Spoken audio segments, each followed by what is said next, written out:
is a 2010 Chevy Camaro, correct? Yeah, that's it. All right. And that's at my apartment right there. And so I didn't want to sell it, first of all, because it's a Camaro and I like it, and because I didn't have the pink slip. I couldn't even sell it legally. I couldn't because I don't have a pink slip. So you made an agreement with her. You finally caved.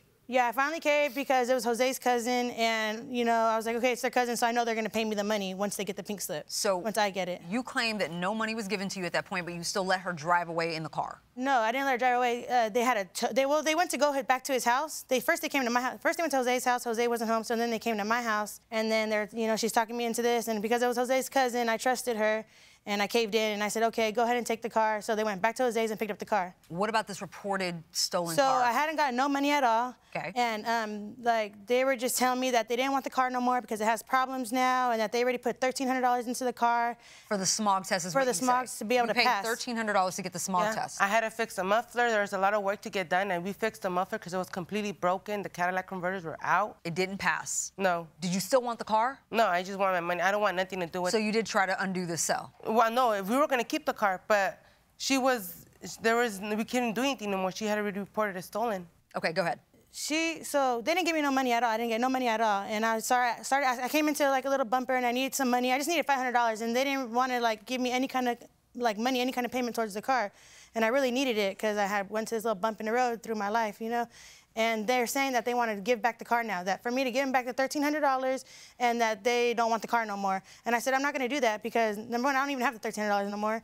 Or I don't even have $1,300 at all. How am I going to give you back So because you got no money, you called the police and reported the car stolen? No, that's not right. It's because they didn't want to pay it. And so finally, but they had the car. What was the agreement, though? The agreement was for you to get the pink slip first, right? When I got you weren't expecting any money up front. Yeah, but they had already had the car. You gave them the car because you said you trusted them because they were I trusted them. People. So when I asked them for some money, I said, hey, can you guys make a $500 payment now? You were asking them for money before you actually held up your end of the deal, which was the pink slip. So why were you asking for money?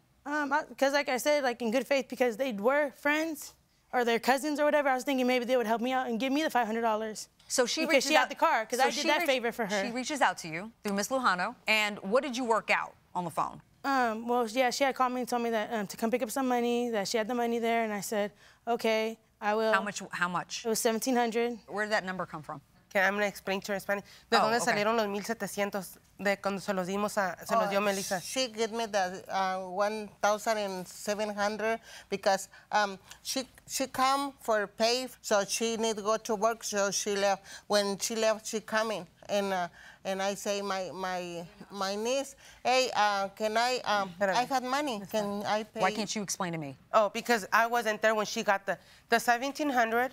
Where the remaining balance, there was going to only be 3,700 was going to be left, $300 left after everything was done. So there is a piece of paper because this agreement about the purchase price and what was paid up front, we don't have that. But there is a piece of paper in plaintiff's evidence, Exhibit B, which is page 6. What am I looking at here? Because I see something that says, I received $1,700 from Ms. Lujano. Yeah. Still owe $300 for Camaro. Mm-hmm. And it says Melissa Paez. Is that your signature, ma'am?